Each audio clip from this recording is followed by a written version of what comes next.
As I mentioned in the last talk, what we're really going to be looking at here is examples of those 3 points that we drew from M.I.T's article in the last talk. And looking at, in particular, what are the aesthetic implications of these notions of postmodernism? What are the aesthetic implications of these kind of REC identity cultures, race, ethnicity, cultural identities, or gender identities? How might those be expressed in buildings? And then also the third thing, this notion of everyday life. How does that become an inspiration for extraordinary architecture that comes out of really everyday life, not out of some monumental program or purpose? So we're going to begin by looking at those word pairs that we were looking at in the last talk, and this notion of what is a modern building? What is a modern way of thinking? How does that express itself aesthetically in a building? What is a postmodern way of thinking? How does that express itself aesthetically in a building? And I brought in a building that I think is a good example of modern thinking. Now, I'm not thinking modern style. I'm certainly not thinking postmodern style. I'm thinking, what is an aesthetic representation of modern thinking? What is an aesthetic representation of postmodern thinking? So, as an example of modern thinking, we're going to be looking at the Salk Institute in La Jolla by Lucan, a classic building of the middle of the 20th century. And it sits on this spectacular site. This is the Pacific Ocean. It's in La Jolla, just north of San Diego. And it is very, very logical, very rational ensemble of these 2 buildings that then are focused on this courtyard that has this view out infinitely to the west and to the ocean in that direction. So you would enter on this side through a eucalyptus grove, which unfortunately is now gone, but through that eucalyptus grove and then on access into the building, 2 different ranks here of laboratories. The laboratories in the big rectangular volume here, and then the studios or retreats, these faculty or scientist offices that are in these little towers here. More administrative offices there, so office and office and office and office, and the laboratory here, and then all of this services. All of this is the towers of vertical chases that bring all the necessities to those laboratories on either side. Everything open to the ocean, everything closed to the side toward the entry. The section is equally rich, where there are these big laboratory spaces, 1, 2, 3, and in between that, these Vierendeel trusses that then create not only the structural system, but also that's the space for all of the mechanical ductwork, all of the gases and various chemicals that need to be distributed to the laboratory spaces. All of those are here and actually can be worked on and can be relocated without disturbing the laboratory spaces there. And then there is this interim circulation space, and then these little towers that you see there, which are these little sanctuaries for the scientists to think and to get great ideas. So the idea is that you do your experimentation and your kind of everyday work here, and then you retreat to a moment where you think and you contemplate, and you have these great views of the ocean from there, and that's where the ideas foment. So I would say in plan and in section, this is a very logical building. It's a very rational building. These are 2 of those modern ideas. And aesthetically, it is interpreted in a way that we see it as very logical, very rational, everything in its place, like a perfect solution to a puzzle. It also is very objective. It tries to use, the very most sort of objective measures as a way of making decisions here, and that's incorporated in the building. And then on the side toward the ocean, we get all of the views from the administrative offices, from all of those little towers that have their sanctuary and their office up there, completely open on that ocean side. And then toward the land side, where there is no particular view, just the eucalyptus forest, it's very blank. And that's where a lot of the mechanical systems go up and down in that area. And you get this sense of, again, logically, everything aims one direction, not in the other direction. It's an incredibly rational process. He's thinking through everything.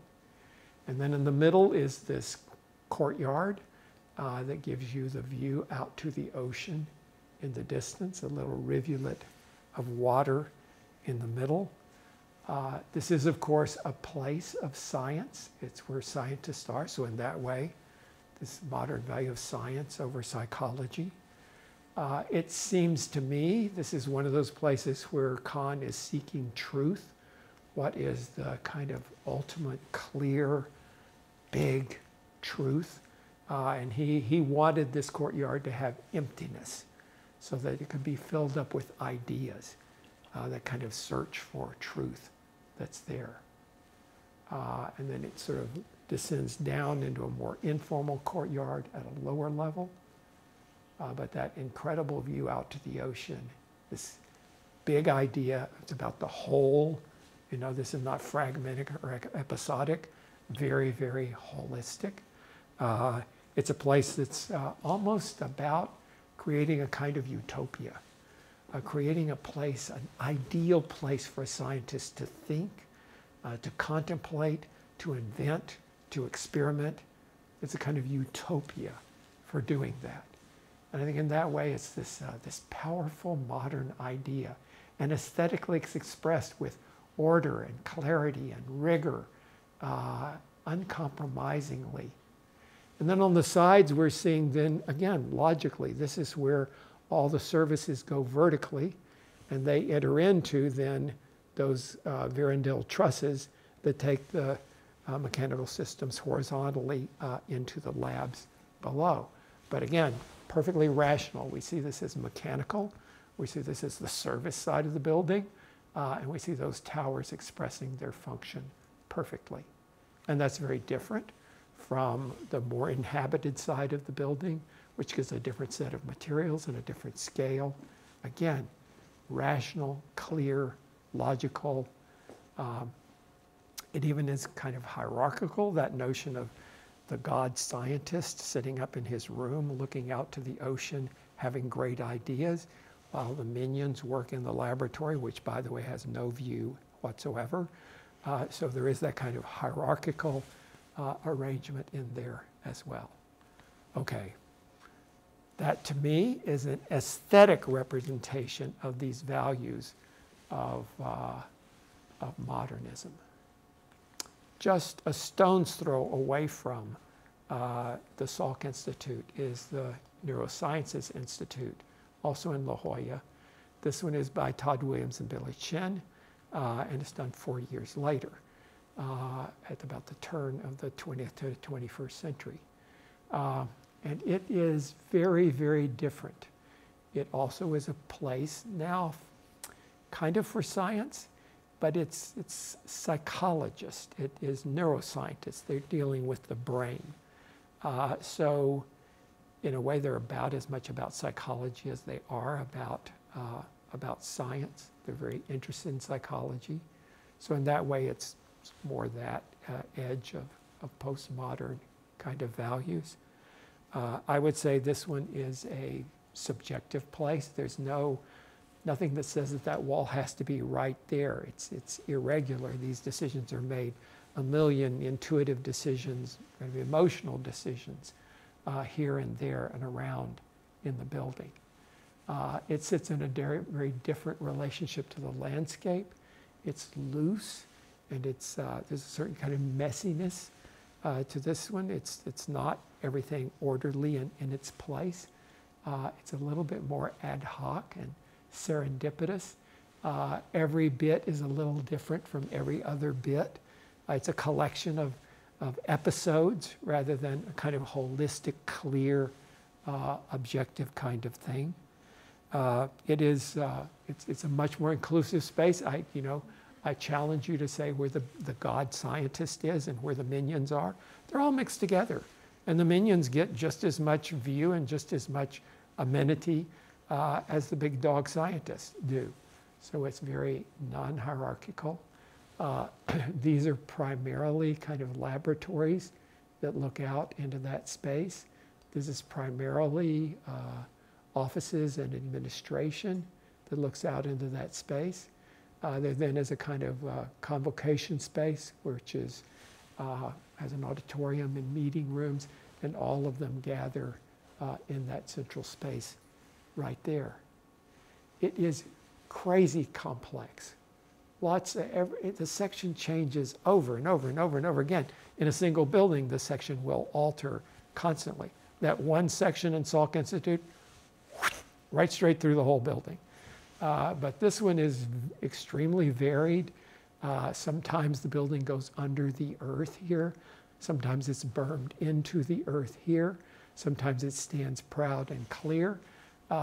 Many different circumstances set up with many different kinds of reactions, but crazy complex and irregular sections throughout the whole building. Many different expressions in the building, many different sort of episodic experiences. This dramatic ramp, but only happens once. Wonderful little courtyards that are subdefined in here off of that big central space. It seems like you're wandering through a hill-town village that might have agglomerated over time, kind of ad hoc and accidental in some instances.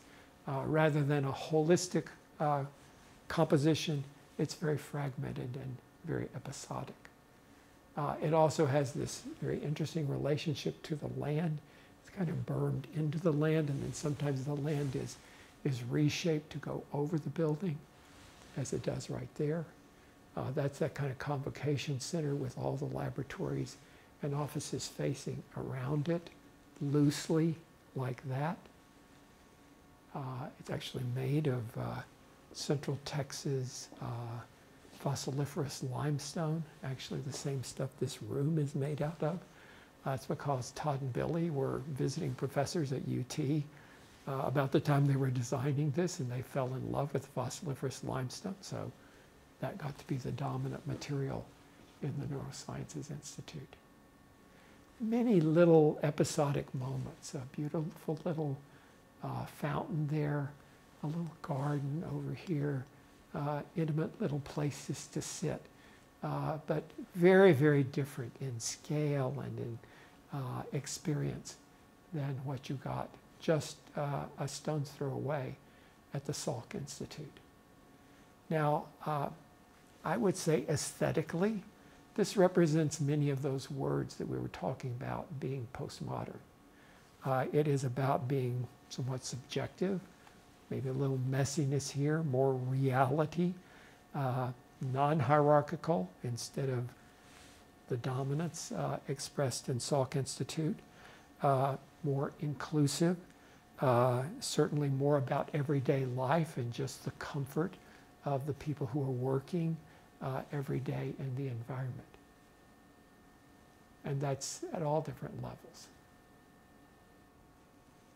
Imagine sitting at that workstation and just participating in the kind of community life of that loose courtyard on the outside. That's what it looks like on the inside.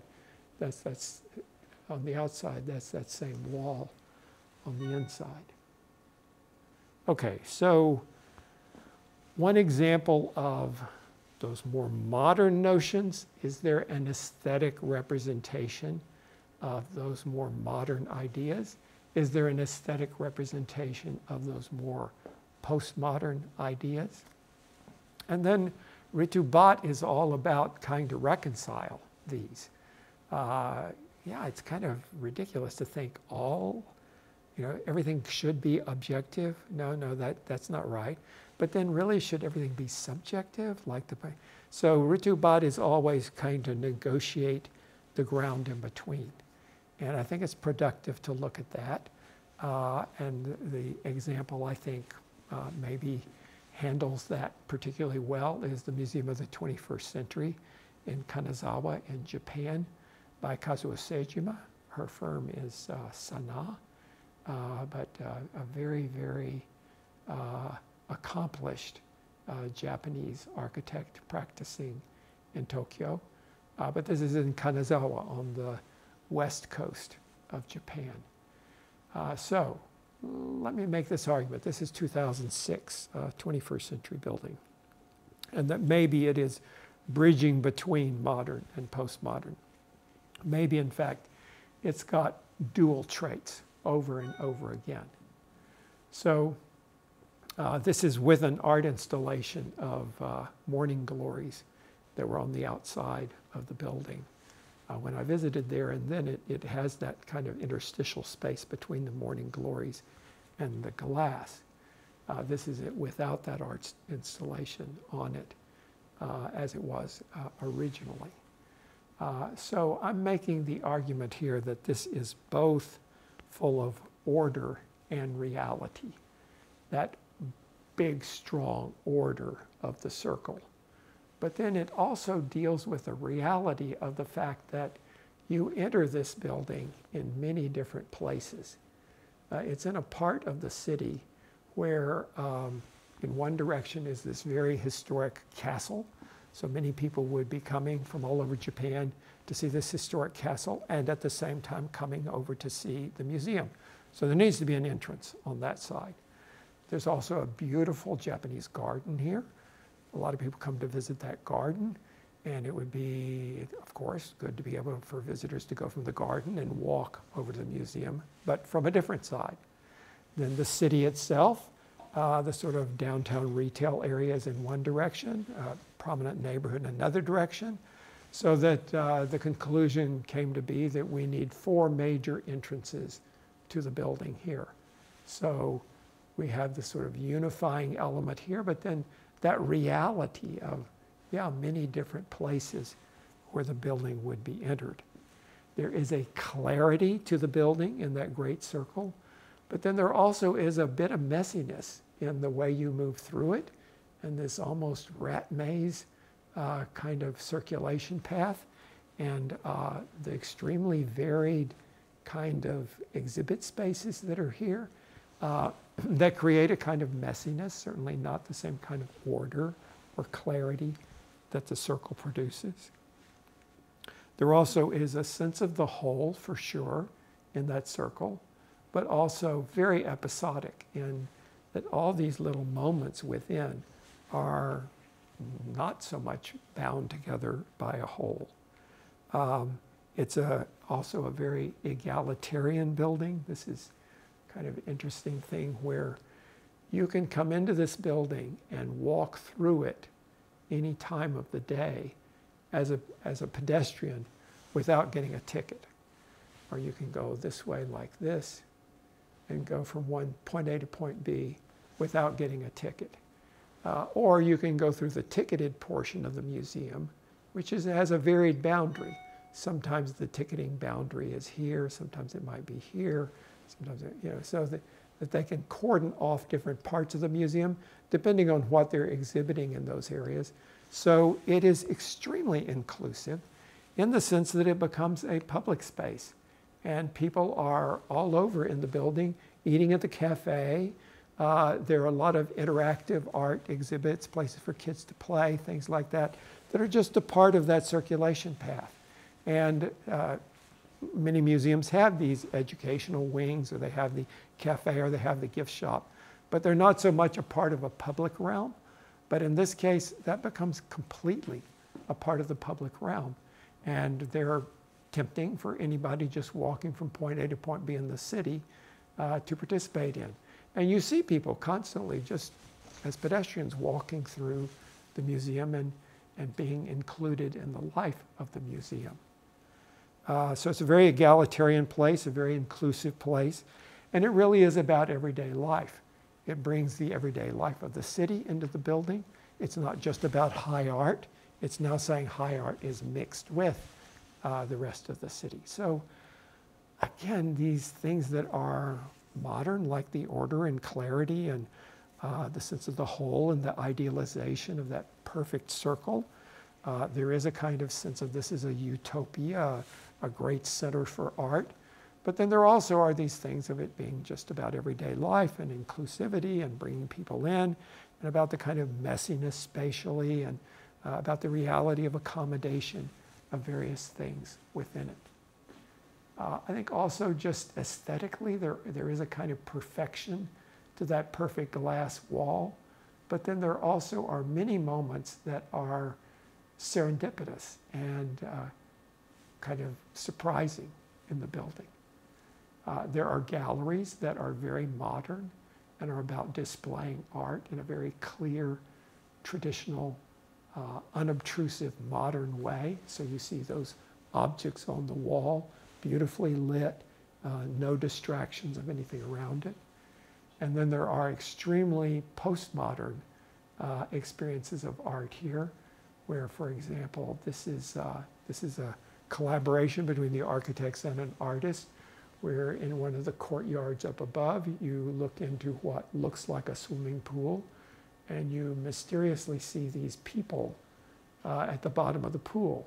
And then when you go down the lower level, you actually become one of those people under that little thin layer of water, and a very kind of postmodern experience of art. So it's there to say both of these are legitimate and important. So I'm making the argument there is an aesthetic that you can think of as modern. There is an aesthetic you can think of as postmodern. And you also can think of some buildings that bridge the gap between those two and manage to be both at the same time. Let's move to the second point that we mentioned that we wanted to discuss from the Ritu Bhatt article. And this is really thinking of these racial, ethnic, cultural identities. Is there a way that architecture can express feelings or values or experiences of some subcultures within society in a powerful way? And especially architects who have a strong racial, ethnic, or cultural identity, is there a way that they can employ that as a springboard for the kind of architecture they make? And the same thing true to some extent of gender as well. Is there a gender-specific aesthetic that might be prevalent in architecture?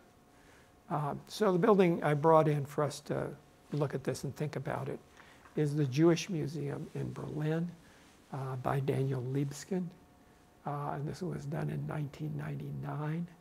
It had a long birthing. It says 1989 to 99. It was a long time. I had a very strange situation where they had a competition. Danny Libeskind won the competition. They designed the building. They built the building. It was ready to be occupied, but they did not have the exhibit designs completed.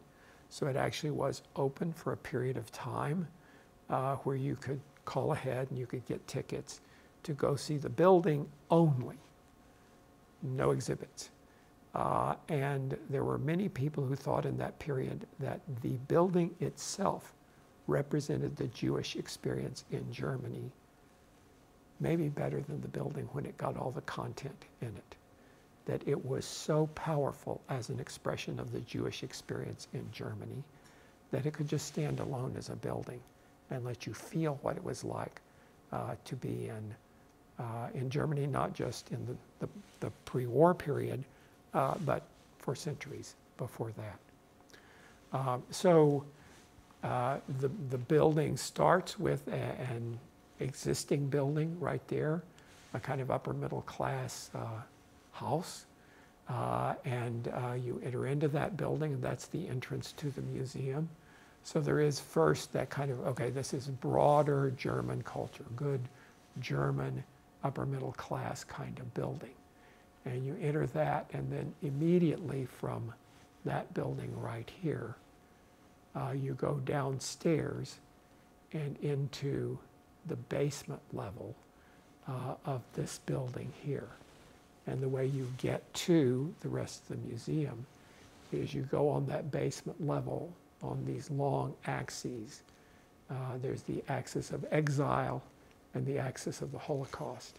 And you would have come down out of that very ordinary building. So this is everybody else's experience of Germany, this burger house. And then I go downstairs, and now I begin to experience the Jewish experience of Germany.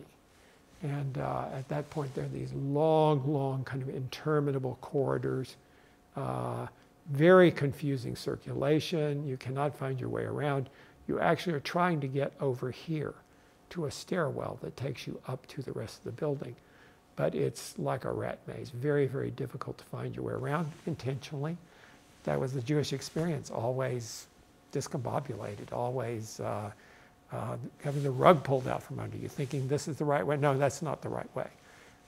So that crazy kind of disjointed circulation and movement is very much about an aesthetic of saying what was the German experience for the Jewish people. On the outside, the building is made of materials that are reminiscent of concentration camps, which were in industrial environments for the most part. Cold, sterile, gray, dull kinds of materials, but then with a fenestration pattern that is violent, that slices and kind of lacerates the building in violent ways. There also is at the centerpiece here, this garden on the termination of that axis of exile is what's called a garden right there, not your normal kind of garden. But it is, so you enter it on the basement level and you come up into that garden. It is made of 49 columns of concrete that are filled with dirt and have trees growing out of the top. It's 7 columns by 7 columns. 7, of course, is a very special number in Jewish culture. God created the earth in 7 days. On the 7th day, God rested. The 7th day is the Sabbath, the holy day in Jewish culture. So that number 7 is validated here, 7 by 7. That makes a total of 49 columns. 48 of those are filled with dirt from Germany. And then the center one is filled with dirt from Israel. And 1948 was the year that the country of Israel was founded. So 48 also is an important number here. So it is bound into Jewish culture in that way. As you come into it, you're in the midst of these columns. You're in these tiny little passageways between them. And as you walk along, you never know when you're going to get, somebody's going to run into you going in the perpendicular direction because they can't see you, you can't see them. And again, this kind of ambush or this unexpected attack from somewhere else. This is what the Jewish experience has been in Germany. So that's represented aesthetically in the way you move through that space and the encounters that you have in that, quote, garden. And then the only kind of outlet is above, never on the earth, but above. And the whole thing is tilted and kind of, again, unstable. It looks like it's tenuous. And again, that's the experience of the Jews in Berlin. So the violence and the kind of oppressive concentration camp kind of materials and the instability and the references very specifically to numbers and to numerology in the Jewish culture and religion. And then just all over, the sense of unpredictability. The rhythms are always staccato, difficult, unpredictable kinds of rhythms, as the experience of the diaspora and sending people all over who were Jewish, and then trying to make a life for themselves and constantly having persecution and disruption. All of that is embodied in the aesthetic of the building, both inside and outside. This is those little lacerations as they become a part of the exhibits. And I'll have to say, I saw it when it was empty, and it was incredibly, incredibly powerful as just an architectural experience. There are moments now when I think probably the exhibits kind of overwhelm that. But there still are many moments in the building where the architecture is so eloquent in talking to you aesthetically about the Jewish experience. So there is this unstable, very violent kind of experience that's a part of Jewish life. But there also is a moment in the building where it is extraordinarily serene and even warm and comforting and lovely and soft and gentle. And this is the area where the archives are. This is the place where you go to study your family's origins in Germany. So a very different aesthetic and character where the function has to do with the family in the Jewish life in Berlin. Here, once we went through all that rat maze on the lower level, and we found the stair that takes you up to the exhibits on the upper floors. That's in an area where the structural system is even extremely tenuous and looks unstable and unresolved. And you go up those flights of stairs, and at the very top, the stair actually just terminates in a blank wall. The handrail and then just a blank wall. And that notion of always hitting a barrier, always finding something that deters you from accomplishing what you want to accomplish. And that as a part of Jewish life in Germany. There are some of these moments where the current exhibits kind of overwhelm the building a bit. But still these moments where, like on the lower level, those long straight axes and the kind of low ceilings and dark floor and dark ceiling, and that sense of being marched to your fate, that's experience is very powerful in the building. And then there are two spaces that are still kind of perfectly intact as architectural aesthetic expressions. One of them is this huge room that is a collaboration between Libeskind and an artist, Manish Kaneshman. And there are all these discs of metal on the floor, and all of them have faces. Mostly they have faces that seem to be screaming like that, faces in horror. And it's a huge, tall, resonant space. And what you really want to do is go from there to there. That's a nice desire line. But over and over you see people doing what these people are doing. You go out there, and as you begin to walk on those discs, they scrape up against each other, and they make a kind of screaming sound, and it gets reverberated all through that space, and you can't stand it. You can't stand to make that sound and hear those screams from those what seem to be human voices. And so people return and go back and find their way around another way that's less direct. But a very, very powerful aesthetic experience that gives you a very strong message.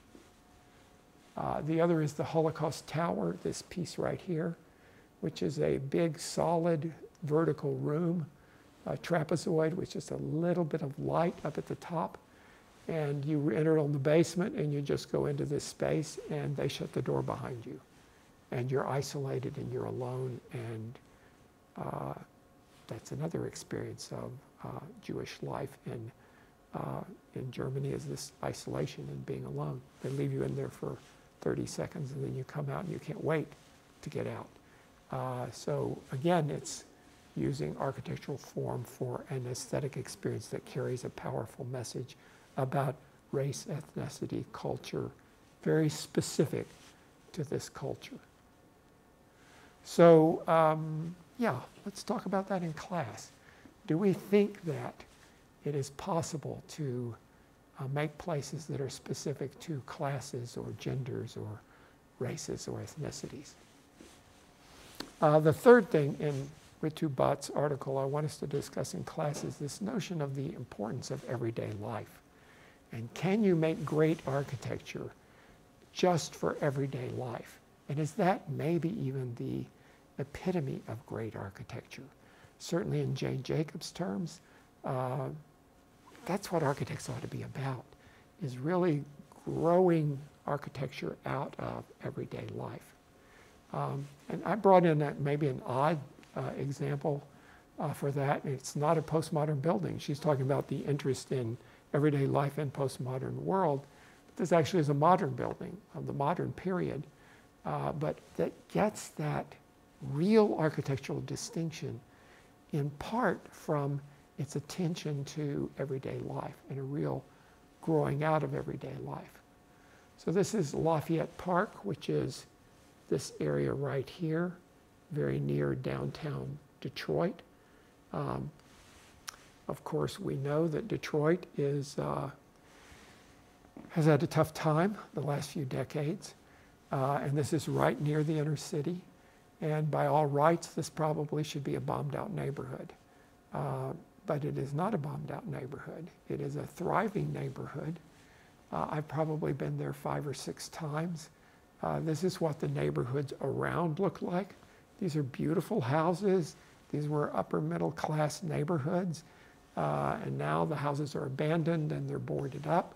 And that's happening all over Detroit. There's been an incredible exodus from the city and an abandonment of the housing near the center of the city. But at Lafayette Park, these are slides I took maybe 1.5 years ago. And like I say, I've been there 5 or 6 times over, the first time I went was in the 70s. And it's remarkable to me how thriving this neighborhood has been at every stage. And it's a mixed demographic that's here. There are upper middle class, lower middle class, no particularly rich people, no down and out people, but a pretty good range of income levels. It's racially extremely diverse and has been from the beginning.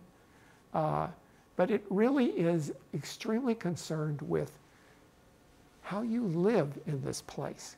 And it is so amenable. And you don't maybe think of Mies van der Rohe as being Mr. Pay attention to amenity. And I don't know how this happened within that office, but this one is very careful about all of those aspects of everyday life. So something like where you park your car and how that relates to your house. Now, one thing is in many of those other neighborhoods, they have a lot of car theft. They have a lot of vandalism. In this neighborhood, there is no car theft or no vandalism to speak of because basically you can look out your window and you can see your car parked there. And anybody who thinks they might be interested in doing bad things here, man, you got 1,000 eyes on you right there. No way you're going to steal a car here. Find an easier low-hanging fruit in another neighborhood. But the parking lot is extremely visible, and yet it's not in your face when you're inside the house. There's a little garden just outside the windows. Then there's a little hedge. Then there's a change of level so that the cars are a little lower. And you can see the cars, but you don't have the cars in your face. Beautiful design of the relationship, that everyday relationship of your car to your house. And Detroit is a car city. So dealing with that was very important. And Mies or someone in his office paid tremendous attention to that. In other areas, the car is absolutely right by the front door and super available right there, even though it's high density housing. The units are so well designed. They're beautiful little dining rooms that look in one direction, living rooms that look in the other direction. They're sort of townhouses mostly. I'm just wandering around there. This was, like I say, a year and a half ago. I was there with my brother. I was showing him Lafayette Park, which is one of my just favorite things in Detroit. And you know, we're looking around, and this guy comes up and says, you know, can I help you? Are you looking for someone? He identified us immediately as we don't belong in that neighborhood. We don't live there, because he knows his neighbors. And we said, you know, I'm an architect from Texas, and I just really enjoy Lafayette Park. We're just looking around. And so he said, oh yeah, that's great. Well, would you like to see the inside of my unit? So he invites us in, and he talks very eloquently about he's lived there for 20 years. He's retired now. There's no reason for him to stay in Detroit. He could live anywhere. The reason he stays in Detroit is he loves his house, and he loves his neighborhood, and he's not about to abandon it. And where other neighborhoods have been abandoned completely, people have stayed in Lafayette Park, and they feel a real warmth and commitment to it. And I think because it's such an amazing place for an everyday life, your life is beautiful in a place like this. This is something this guy showed me that I didn't realize, I've never read anywhere, but underneath all of these townhouses, there's a corridor. So you would go from your unit, you could go upstairs, or you could go downstairs. And if you go downstairs, there's a tiny little basement, a storeroom, and then there's a place where you put your trash.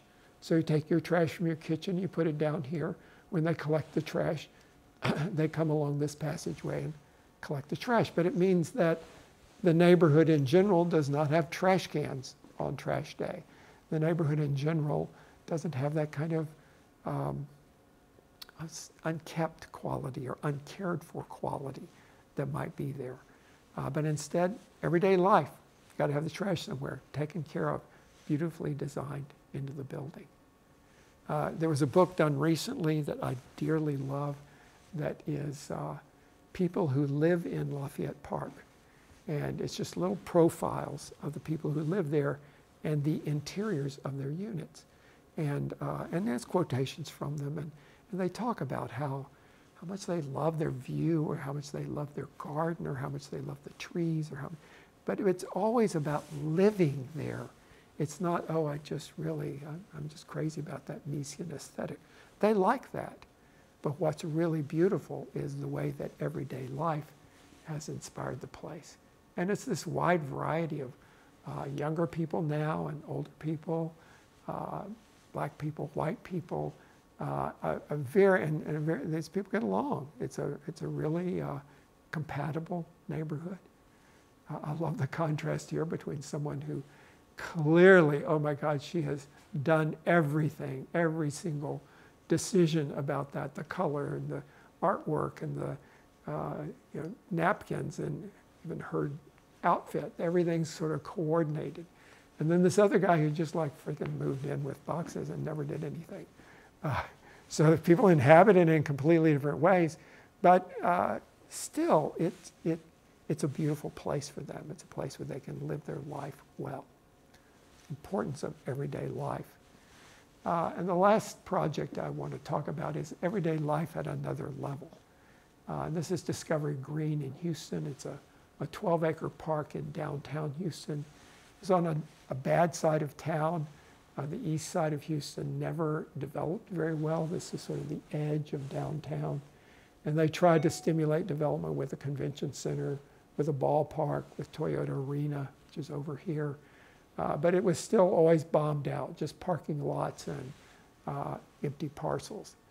And then Discovery Green came in about 12 years ago, and it completely changed everything. Now, this was taken right after the park was finished.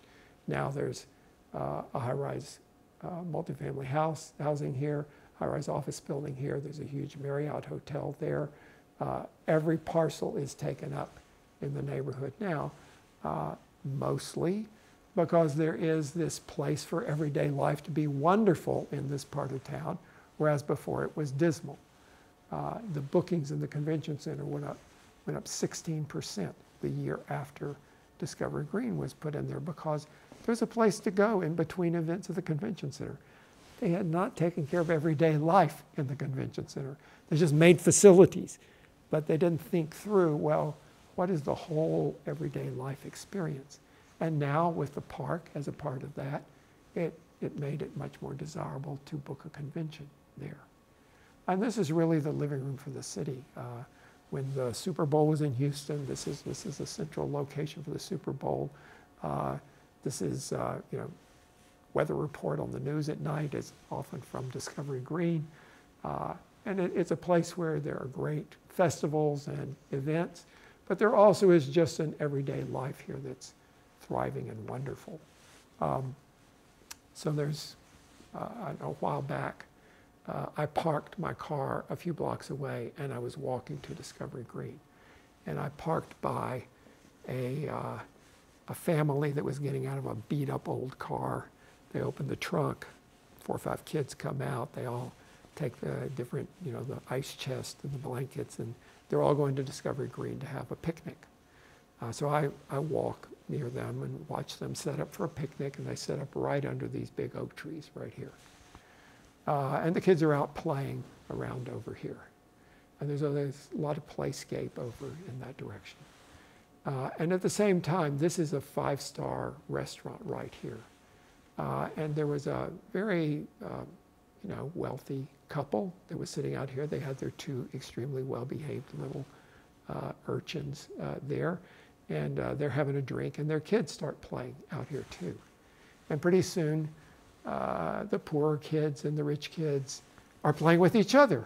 Now, where does that happen in America? No, we're extremely segregated society, but in Discovery Green, that happens over and over again.